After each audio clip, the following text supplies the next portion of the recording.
ఎన్నాళ్ళో వేచనోయుధం ఈ రోజే ఎదురవుతుంటే భారత సంతతి వ్యోమగామి సునీత విలియమ్స్కు తెలుగు వచ్చి ఉంటే ఈ పాట పాడుకుని ఉండేవారేం. ఈరోజు ఎందుకంటారా, 9 నెలల సుదీర్ఘ నిరీక్షణ ఫలించి మళ్ళీ ఎంచక్క సొంతింట్లో నేలపై నిలబడి మరి కాఫీ తాగే అవకాశం ఇంకొక రోజులో రాబోతుంది. మరి ఏం లేదండి, ఇంకొన్ని గంటల్లో ఖచ్చితంగా చెప్పాలంటే తెల్లవారుజాము 3:27 సునీత బుచ్ విల్మోర్లతో కూడిన డ్రాగన్ స్పేస్ క్యాప్సూల్ అంతర్జాతీయ అంతరిక్ష కేంద్రం నుంచి నేలవాలనుంది. గురుత్వాకర్షణ శక్తి తక్కువగా ఉండే ఐఎస్ఎస్లో గాల్లో వేలాడుతూ అన్ని పనులు చేసుకోవాల్సిన ఇబ్బంది వీరిద్దరికీ ఇక తప్పనుందన్నమాట. సునీత విలియమ్స్ బుచ్ విల్మోర్లను అంతర్జాతీయ అంతరిక్ష కేంద్రం నుంచి వెనక్కు రప్పించేందుకు ఉద్దేశించిన క్రూ-10 ప్రయోగం విజయవంతమైంది. ఫాల్కన్ 9 రాకెట్ తో పాటు పైకి ఎగసిన డ్రాగన్ స్పేస్ క్యాప్సూల్ ఐఎస్ఎస్ ను చేరుకుంది. రెండింటినీ కలిపే ప్రక్రియ కూడా విజయవంతంగా ముగిసింది. తాజాగా ఐఎస్ఎస్ కు విచ్చేసిన 4 వ్యోమగాములు flight commander Anne McClain, pilot Nichole Ayers, mission స్పెషలిస్టులు తాకుయా ఓనిసి, కిరిల్ పెస్కోవ్లకు 9 నెలలుగా అక్కడే ఉంటున్న సునీత విల్మోర్లు స్వాగతం పలికారు.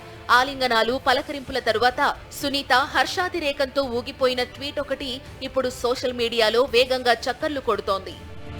అంతా సవ్యంగా సాగితే మంగళవారం ఉదయం 8 గంటల ప్రాంతంలో అంతర్జాతీయ అంతరిక్ష కేంద్రం డ్రాగన్ క్యాప్సూల్ ను కలిపి ఉంచే హ్యాచ్ ను క్లోజ్ చేసే ప్రక్రియ ప్రారంభమవుతుంది. దీనికి సుమారు 45 నిమిషాల సమయం పడుతుంది. హ్యాచ్ సక్రమంగా మూసుకున్నది లేనిది చెక్ చేసుకున్న తరువాత లీకేజీలేవీ లేవని నిర్ధారించుకుంటారు. అన్ని వ్యవస్థలు సక్రమంగా పనిచేస్తున్నాయని నిర్ధారించుకున్న తరువాత స్పేస్ క్యాప్సూల్ ఐఎస్ఎస్ విడిపోవడం మొదలవుతుంది. 5-10 నిమిషాల్లోనే ఇది పూర్తవ్వాలి. ఆ తరువాత స్పేస్ క్యాప్సూల్ భూమికేసి ప్రయాణం మొదలు పెడుతుంది.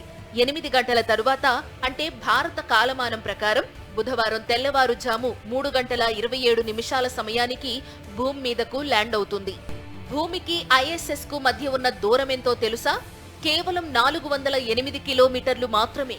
ఈ చిన్న దూరాన్ని దాటేందుకు డ్రాగన్ క్యాప్సూల్ 8 గంటల సమయం తీసుకుంటుంది. ఎందుకంటే విమానమైతే 408 కిలోమీటర్ల దూరాన్ని ప్రయాణించేందుకు టేకాఫ్, ల్యాండింగ్లు రెండింటినీ కలుపుకుని గంట కంటే ఎక్కువ సమయం తీసుకోదు.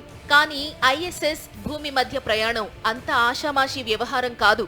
అంతరిక్షం నుంచి భూ వాతావరణంలోకి ప్రవేశించాలంటే చాలా జాగ్రత్త అవసరం. భూమికి సుమారు 100 కిలోమీటర్ల వరకు విస్తరించి ఉండే వాతావరణపు పొరలోకి సరైన కోణంలో ప్రవేశించకపోతే స్పేస్ క్యాప్సూల్ మాడి మసైపోతుంది. 2003లో కొలంబియా స్పేస్ క్యాప్సూల్ ఇలాగే కాలిపోయింది.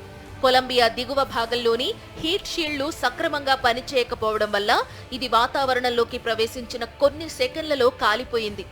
భారతీయ సంతతి వ్యోమగామి కల్పనా చావ్లాతో పాటు మొత్తం 7 వ్యోమగాములు ఈ ప్రమాదంలో మరణించారు.